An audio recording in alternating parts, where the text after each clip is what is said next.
Welcome to the Diabetes Podcast, where real stories meet real science, helping you take charge, not just take medicine. Today's topic's a huge one. It's one of the most Googled questions about diabetes. How high should blood sugar go after eating? You've probably seen this question online, on CGM reports. Maybe you've even wondered it yourself while looking at your own post-meal spikes. Today we're going to cover normal physiology, what constitutes too high blood sugar, why high blood sugar can occur even in healthy people, the role genetics plays in post-meal blood sugars, tools for measuring potential insulin resistance, and actionable steps you can take this week to crush blood sugar spikes after each and every meal. Let's go.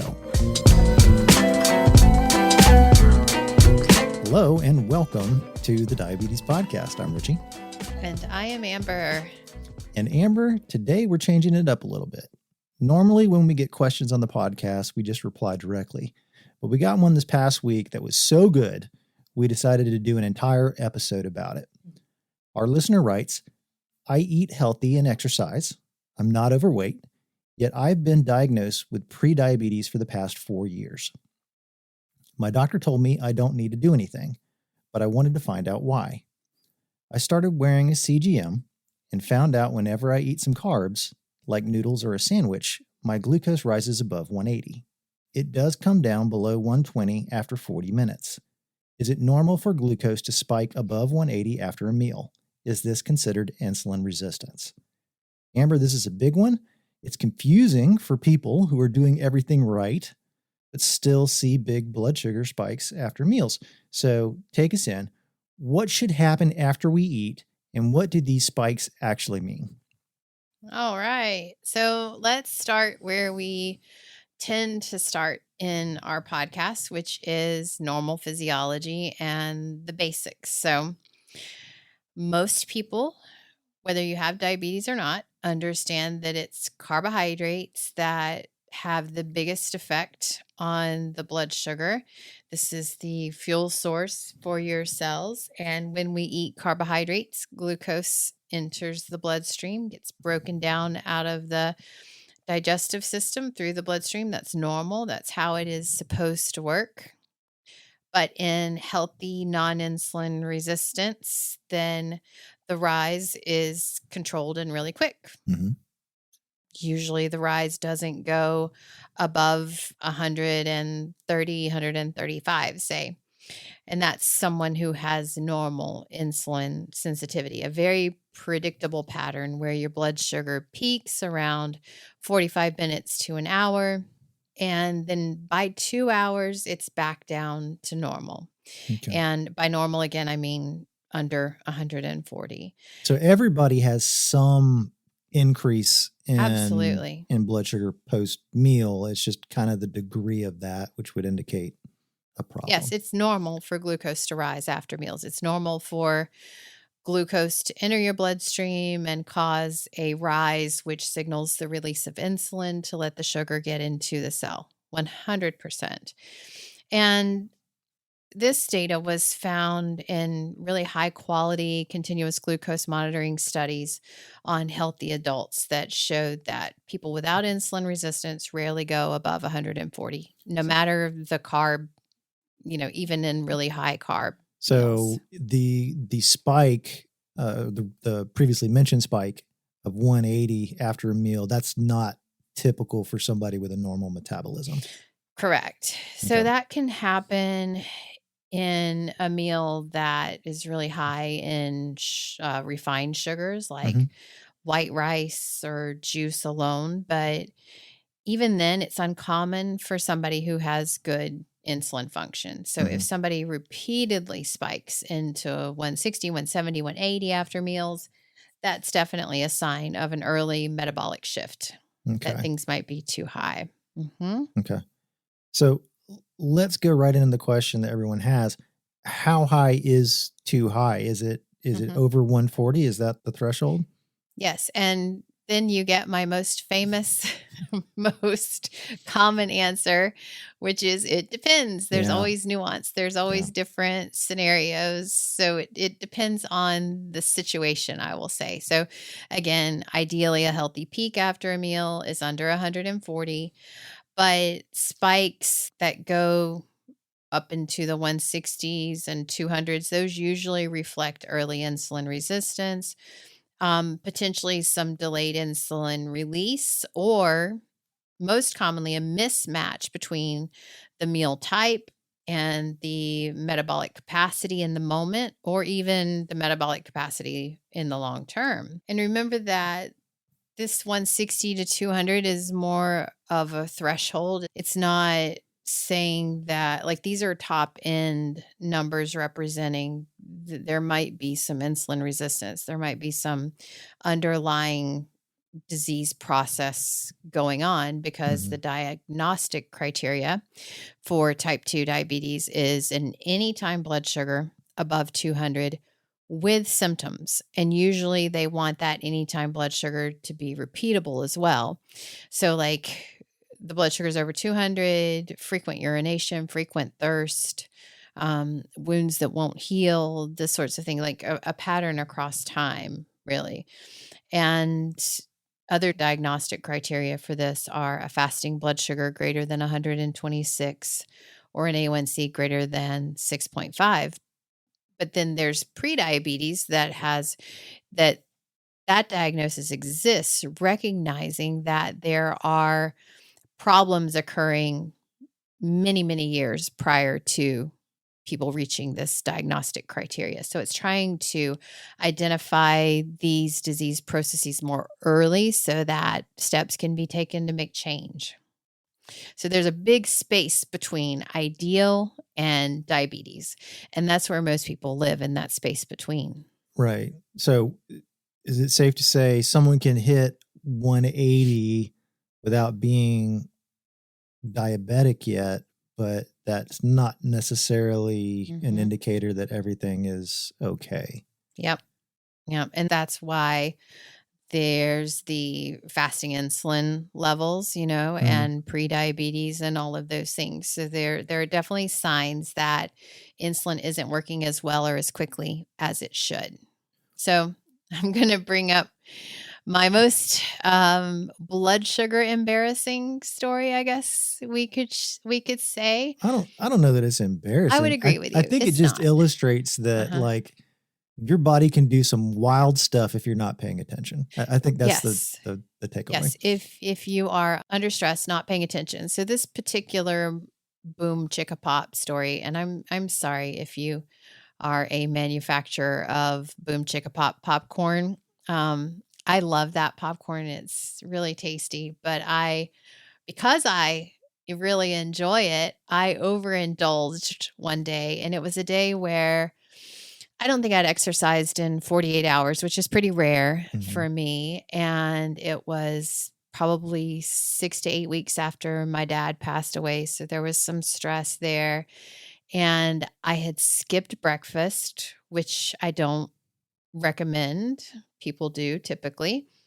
And you had gone into the grocery store and brought out this huge bag of Boom Chicka Pop, and then you were going into a different store, and I sat in the car with this ginormous bag of sweet covered, like sugar coated popcorn.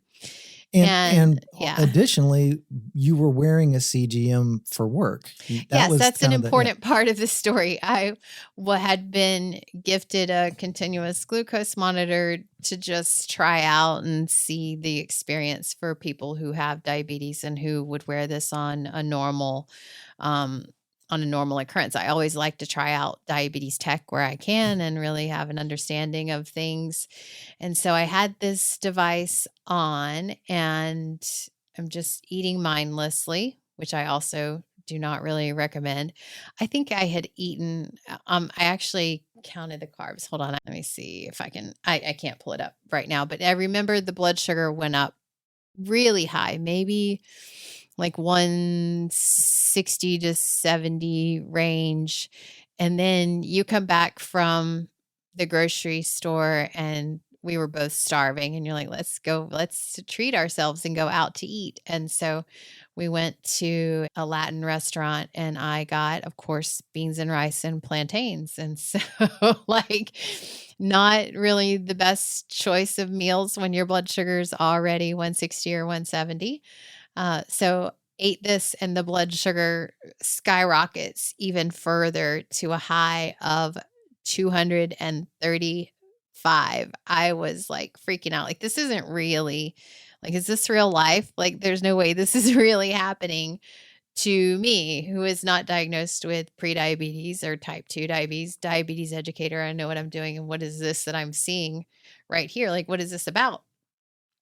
And so as soon as we finished eating, I was like, we got to walk. And I also made myself drink a lot of water because I was probably quite dehydrated, which is an important aspect of this as well. And I think that we walked over to another place and just kind of walked around and browsed different things that were in the area. And thankfully, at the 2 hour, because I was determined I was not going to have a blood sugar over 140 at the 2 hour mark. Like, there is no way that was happening, not on my watch. So we just walked. And this was not, I didn't do any kind of Olympic sprint walking or anything. It was just normal walking around, browsing at stuff. I wasn't walking continuously the whole time. And at the 2 hour mark, my blood sugar was 133. Thank goodness. But the point of that whole thing, the point of that whole story is to say that this can happen even in healthy people. And it's really looking at trends across time and also looking at, if this does happen, what can you do to affect this? Mm-hmm. You know? So I'm going to walk you through how this can happen, even when people are eating well, exercising, even if they're not overweight, because this is something I hear. Like, it's so common that people will say, I'm doing everything right. Why are my numbers still high? Now, because I work with a population of people who have type 1 or type 2 diabetes, of course, there are other reasons that this could be happening. But a lot of it, whether you are diagnosed with type 1, type 2, prediabetes, you can still affect the numbers with different things. So we're going to talk about a few of them here. Okay. All right. So we're going to break it down. Number one is muscle mass. We're going to start with this one because it is the absolute biggest factor. Your muscles, and we've talked about this on prior podcasts, your muscles can dispose of about 80% of the glucose after you eat.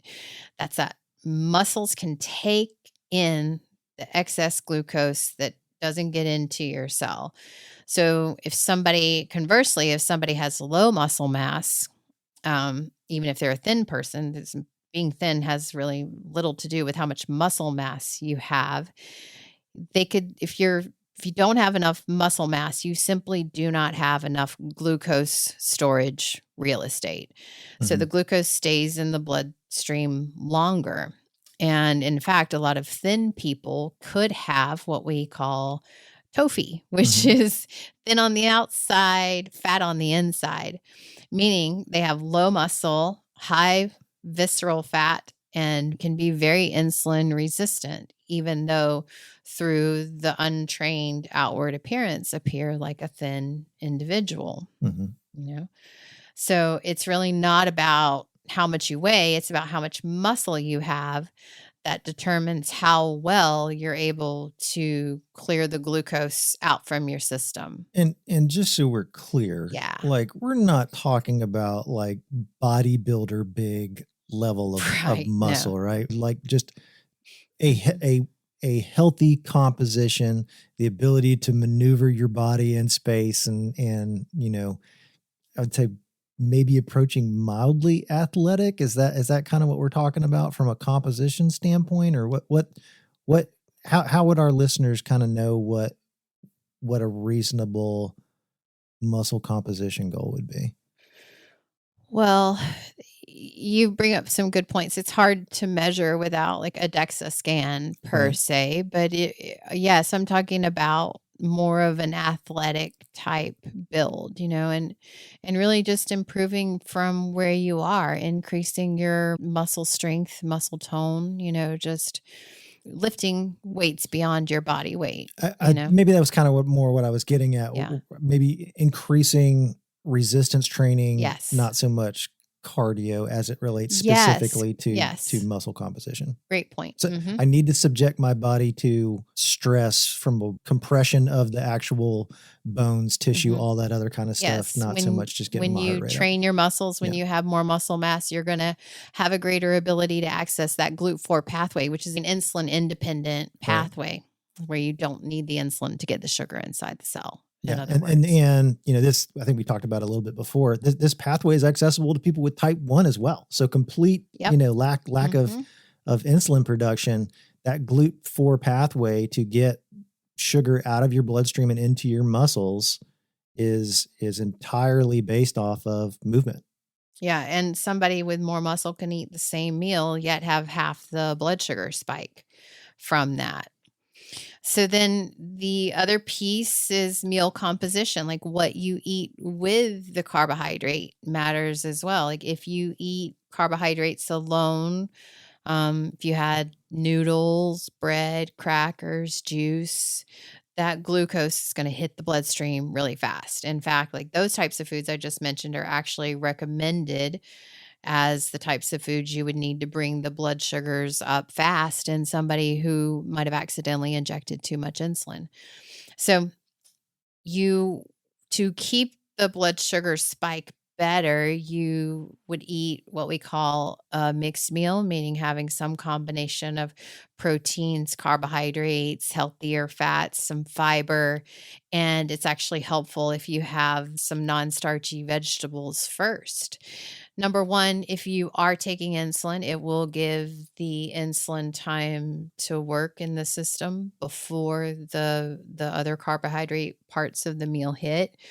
And the glucose curve can completely change based on this. So studies show that fat can delay gastric emptying. I kind of feel the need to, and I think you did specifically say healthy fats.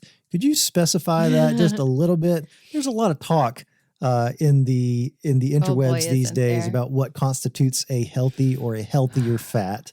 Yeah, that's a whole other podcast. But just real quick, in your professional opinion, which come from fats.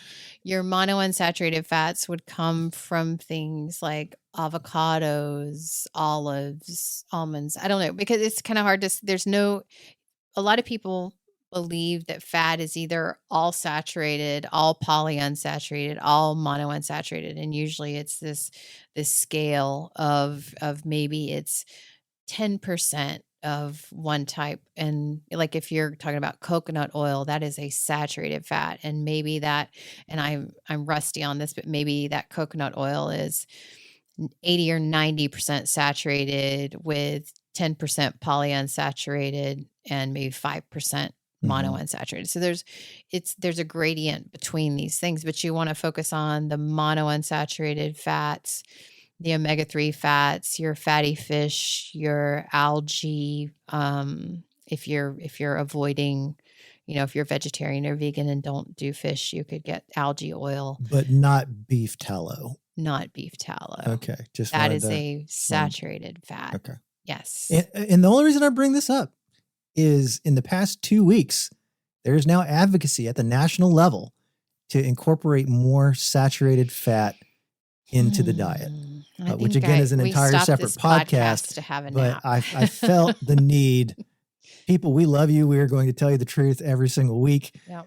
Do not increase the amount of saturated fat, specifically animal source saturated fat, in your diet. Yep. Even if you don't have diabetes. Right. Exactly. But all fat can delay gastric emptying. The problem with saturated fat shows up later when you talk about inflammatory changes, LDL cholesterol, all of those types of things, which it all interplays. And if you have any questions about this, feel free to go back and watch the first 12 podcast episodes we have on the 12 core defects of type 2 diabetes. I think that goes for everybody. Just go back and listen to the first 12. It's a fantastic way to get a very, very in-depth understanding of all of the mechanisms affecting your body as it relates to diabetes. Mm-hmm. Yep. So we're going to go back to the composition of the meal. And we're going to talk about having non-starchy veggies first, which I mentioned. Studies show about a 30% lower blood sugar spike if you have your non-starchy veggies first. Mhm. It also can help with hunger and satiety, that feeling of fullness, getting more fiber, all of those things. And then pairing that with some protein, pairing your carbohydrates with some protein gives you up to a 30% lower area under the curve. Okay. I have never heard under the curve before. Can you spell that out a little bit? Under the curve. Yes. So, if your blood sugar after a meal, if you think of it like a wave, it rises, peaks out at the top, and then falls. So the area under the curve, which if you look at, research studies, you'll see this capital AUC area under the curve is basically the size of that entire wave, not just the higher point. It tells us how high, how long, and how much total glucose your body was exposed to. So a smaller wave would be a healthier, or a lower area under the curve would be healthier. And a big long wave would be more stress on your blood vessels and pancreas. So really what we're talking about is not just that one time that I hit 180 or 140 or whatever that was, but the entire width of that time above normative blood sugar. Yeah. So if we go back to my very elaborate boom chicka pop blood sugar continuous glucose monitor story, is it a good thing that my blood sugar peaked out at 236? Absolutely not. Is it a good thing that it was back down to 133 at 2 hours? Absolutely yes. So if I had that exercise on a regular basis where my blood sugar peaked up to 230, I would probably be diagnosed with prediabetes or diabetes. But the fact of the matter is that was a one-time rare instance where I had a lot of sugar. I think the total carbs, so I counted the carbs between the boom chicka pop and the plantains, rice, and beans meal was 115 grams of carbohydrates, which is about half of your day's worth of carbohydrates. And some people that'd be their entire day, depending on the caloric needs. But I had half of a day's worth of carbs all within an hour span. So that is an added stress on the body. That's an added stress on the pancreas. So it's going to cause higher spikes. So yeah. So let's just keep going. And the way that I was able to get the blood sugar to 133 after all of that was movement. And movement is one of the fastest ways to flatten any spikes that do occur. Yep. And so just 10 minutes of walking after a meal can lower glucose about 20 to 40 points on a blood sugar monitor. And strength training can increase the sensitivity to insulin for hours afterwards. So those muscle contractions let glucose enter the cell even without insulin. That was that GLUT4 pathway we talked about earlier. So it works immediately. And it can outperform medication for that reason, because it is very immediate, very, very much able to get the glucose into the cell, as well as any medicine out there, if not better. Yeah, I think the metric is 15 minutes of activity a day is more effective than metformin, period, for reducing blood sugar. And doesn't result in diarrhea for a lot of people. So that's a great little useful tool to have in your back pocket there. Okay, so another hidden driver of post-meal glucose highs are sleep, stress, hormones, those things. And Sleep deprivation may reduce insulin sensitivity by 20 to 25% for the next 24 hours. And stress can raise cortisol levels, which raises blood sugar. Then there are hormonal cycles in women that also can affect blood sugar numbers. So somebody, depending on how well they're sleeping or what their level of stress is, or for females, maybe what time of the month it is, could have the exact same meal, 2 different days, and then get totally different blood sugar spikes post-meal. Yes. Okay. And if you want to know how to make somebody who has type 1 or type 2 diabetes crazy, this is the thing that I hear all the time. Like, how is it that I ate the same thing and did the same thing?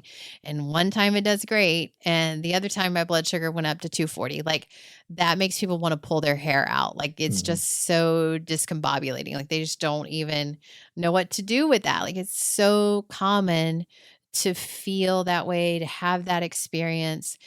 And the truth is, there are 42 factors that affect blood sugar. 42. Just 42. So, in the day-to-day variations like this, it's usually sleep or stress. Those are often the reason, but it could also be if you take insulin and you have a hypoglycemic event, your blood sugars could be affected for the next 24 to 48 hours because your body has released stress hormones to protect you from lows. Like, there's just so many things. Circadian rhythms. I mean, there's so many things. It could be that one time you needed 1.2 units and you took 2 units, and one time you needed 1.9 and you took 2 units. You're going to have a better reaction to the 2 units when you needed 1.9. Like, it's just so highly variable with so many different factors. So, do genetics affect this?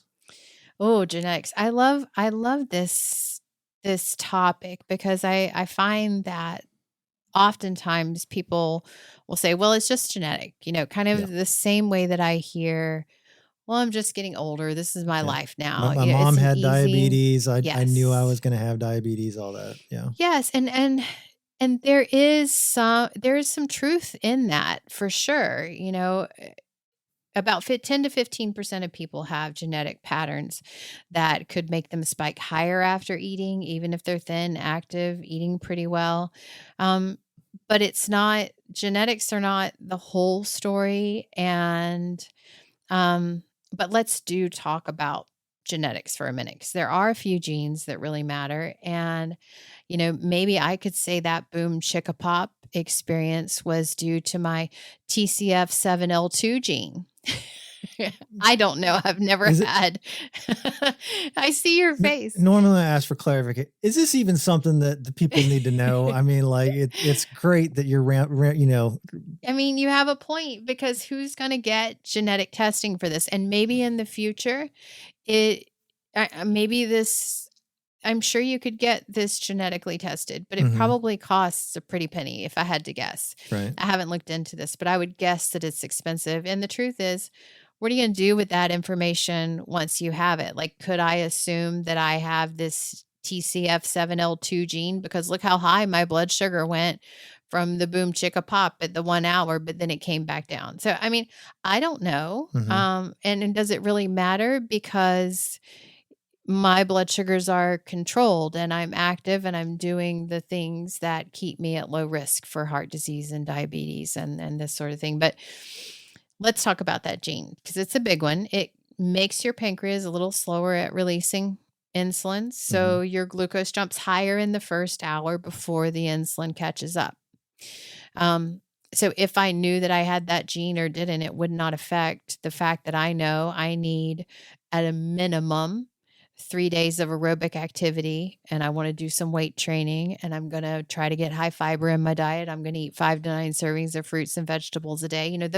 Those recommendations do not change whether I have this or not, So then there's also the SLC30A8 gene, and this affects how insulin is packaged and released. So people with this variant in genetics often have a perfectly normal 2-hour number. but that first hour spike is higher. So, I mean, it's the same thing as the other gene. Mm-hmm. And then there's PPAR gamma, which Mm-hmm. We we've talked talked about about before. on Yep. former podcasts. So PPAR gamma can influence how much visceral fat you store and how sensitive your cells are to insulin. So the bottom line is that it doesn't mean that anyone with these genes would be destined for diabetes. It just means their metabolism might be a little more carb sensitive. Yeah. Um, Okay. so like you were saying before about how two people could have the same thing, you could have the same meal and one person spikes to 125 at the 1 hour mark and the other person 185, but then they're both back under 140 blood sugar at the 2 hour mark. And furthermore, Yeah. I'm going to try and read between the lines here. Most of how that person is going to react to that one particular meal has more to do with their behaviors for the previous 5, 10, 20 years than it does whether their parents had diabetes or not. 100. Yes. 100%. Okay. Absolutely. Genetics set your starting point, but not your destiny. Yeah. Okay. And you can absolutely override these genetic the meal patterns, the genetic patterns, whatever it is, you can override it with good muscular mass, the pairing of how you pair your foods together, carbs, protein, fat, increased fiber, better sleep, ways to lower stress and movement, all of those things. They influence the spike, but they do not define the outcome. And that's really it. Some people produce insulin more slowly. The spike might be higher, but the 2 hour is normal. So normal is normal, you know? So I think what you're and this may hurt some feelings, it's convenient to say that everybody in my family has this, but in our professional opinion, that's not a valid excuse. There's a tremendous amount that you can do to take ownership of this, to intentionally affect how high your blood sugar is going to go, how long you're going to be at or above range and all that kind of stuff. Yes. And this is also in a space of non-judgment. And like, I think it's important to say if you find yourself here, we're already in an obesogenic environment, we're already in a diabetogenic environment. So if you have that and you have the cards stacked against you genetically, that can make things a lot more challenging, and that is valid. But it doesn't have to write the entire story. That's all that we're I think it's the saying difference here. between you did this and you can do this, right? One is a judgment statement. The other is an encouraging statement. There's a tremendous amount that you can do starting right now to start having better outcomes in the next 24 hours, in the next week, in the next month. All of this is completely, and I won't say completely, at least 85% in your control. And you can start doing some stuff to turn this thing around. Yes. So along the lines of genetics, that segues very well into something called the waist to hip ratio, which I'm is not going to very like strongly. this portion right here. I can tell you right now. I know why you don't like it, but we're not gonna tattletale on you today. So it's very much as it relates to cardiovascular outcomes, waist to hip ratio is a big one to look at risk factor there. And it's really about the circumference of your waist versus the circumference of your hips. And which to spell it out a little bit further is really about where you store your fat. yes, and this can also be thought of very easily as, are you an apple body shape or are you a pear body shape? Do you tend to store more fat around your hips and bum and thighs, or do you tend to store it more around your internal organs and your your viscerals, as we jokingly say in our household, but like around your internal organs and around your abdomen. So when we talk about visceral fat, this isn't the fat, the subcutaneous fat that you see under the skin. This is fat stored deep around your organs, especially your liver, your pancreas, your intestines. You can't pinch it. Not usually, right. And you can be thin and still have a high amount of visceral or fat around your organs. Ugh, And you're the problem, telling me. yeah, the problem with this type of fat is that it releases inflammatory signals like interleukin 6, tumor necrosis factor alpha, and these actively block insulin signaling. So even somebody at a healthy weight can have some early insulin resistance, some elevated post-meal glucose spikes, some abnormal liver glucose output, and that puts stress on the pancreatic beta cells and can cause them to get kind of burnt out. So remember that you can't see visceral fat on the outside, but you can measure it using that waist to hip ratio. So this is one of the best, most simple markers that are in existence to really look at the question of, do I have hidden visceral fat? So the research supported cutoffs are for women, a waist to hip ratio greater than 0.85 equals a higher visceral fat risk. So you would take your waist measurement, divide it by your hip measurement, and that number would be your waist to hip ratio. And for men, if your waist to hip ratio is greater than 0.9, that would be a higher visceral fat risk. So just doing some easy in the head math. For me, if my hips were 100 centimeters and my waist was 90 centimeters, I would be right at that cutoff. And anything above 90 centimeters would be problematic. And I can tell you I'm into the problematic zone right now. I'm almost 1-to-1. Telling on yourself. Well, you know, I'm not perfect. I have to be conscious of this kind of stuff as well. I too have to move after meals. I too have to increase the amount of muscle mass that I have, all this other kind of stuff. So. Yes, exactly. What's helpful for me is helpful for thee. That's a very good way to put it. And so within this also, just because you fit in the normal range of blood sugar and other things, a higher waist to hip ratio can correlate with impaired glucose tolerance, higher post-meal blood glucose spikes, and reduced insulin sensitivity. But the biggest thing is that it is a high measure of cardiometabolic risk, or in other words, a high measure of a risk of a heart attack or stroke. And that heart attack is cause of death number 1. So it's definitely something to look out for.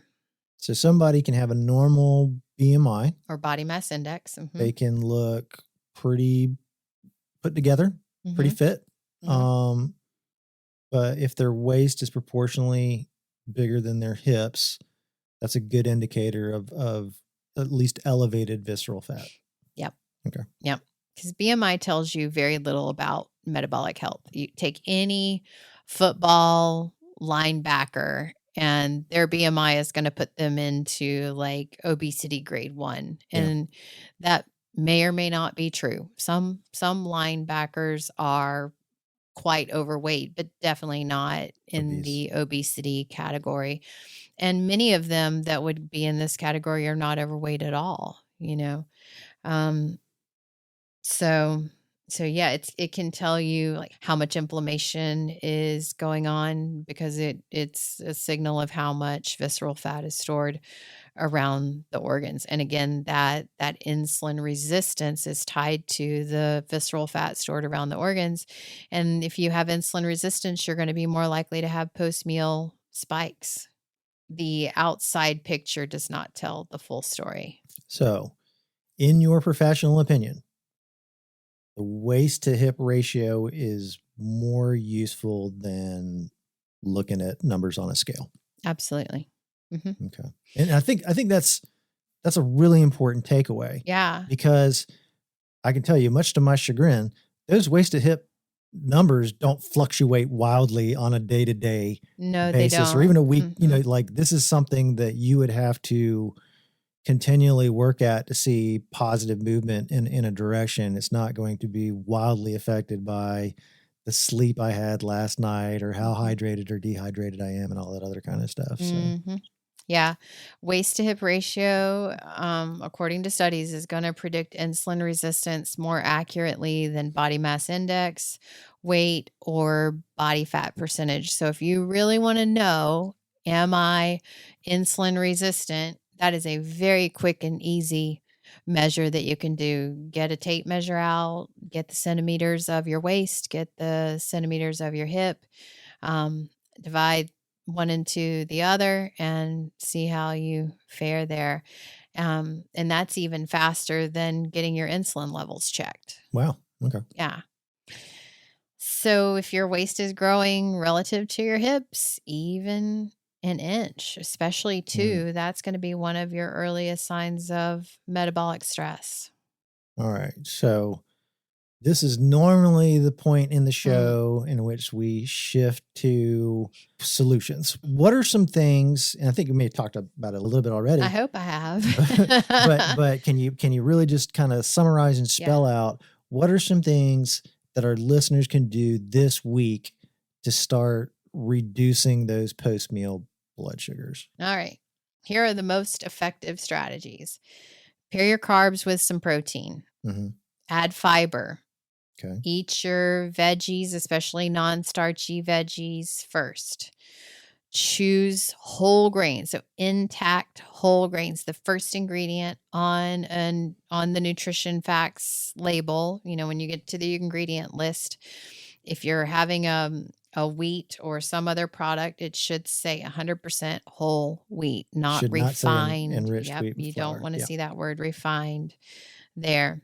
Walk 10 minutes after meals. If you're not walking at all after meals, start with 2 minutes and then see where you can go from there.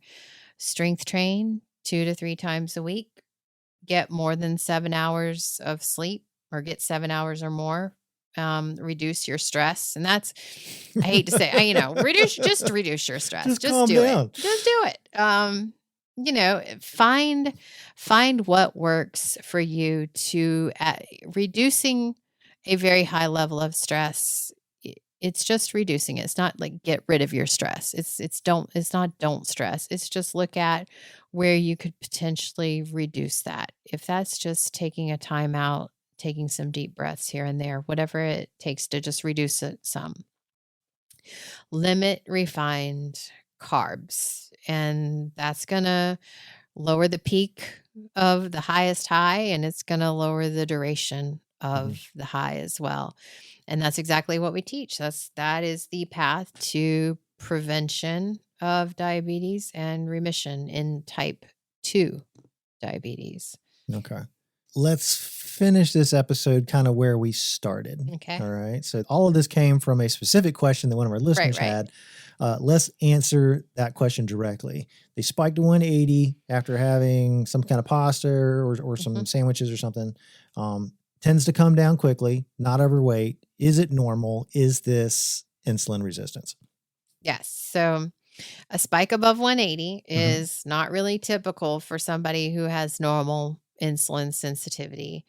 It doesn't mean diabetes, but it does suggest there could potentially be early insulin resistance. And the fact that this person has been diagnosed with pre-diabetes in the past also supports this early insulin resistance as well. And additionally, something that we didn't talk about, but they'd also mentioned that their physician said they don't need to do anything about it. Ooh, that's a great call out here. I remember that. Is absolutely BS. untrue. Like, do not, that may be the normative, at least in the United States. Well, you don't have diabetes, so you don't have diabetes. Yes, no. No, absolutely not. Now is the time to start taking action, to start doing these things. But if I don't have time in our 20-minute, 15-minute doctor visit, I'm going to be like, yeah, we're not worried about that because I have this other patient that's about to die from congestive heart failure. And the patient before that, like compared to them, you're good. Yeah. But that's not good for you, you know, and that's part of the issue. That's part of the problem. It's a good thing we have this podcast. I like it. Yeah. I like it. And again, we're talking about soapbox. Yeah. What? I'll get off my soapbox. Oh, it's okay. And again, it comes back to that mismatch between the meal and your metabolic capacity. One way to really understand what your metabolic capacity might be would be that waist to hip measurement as well. And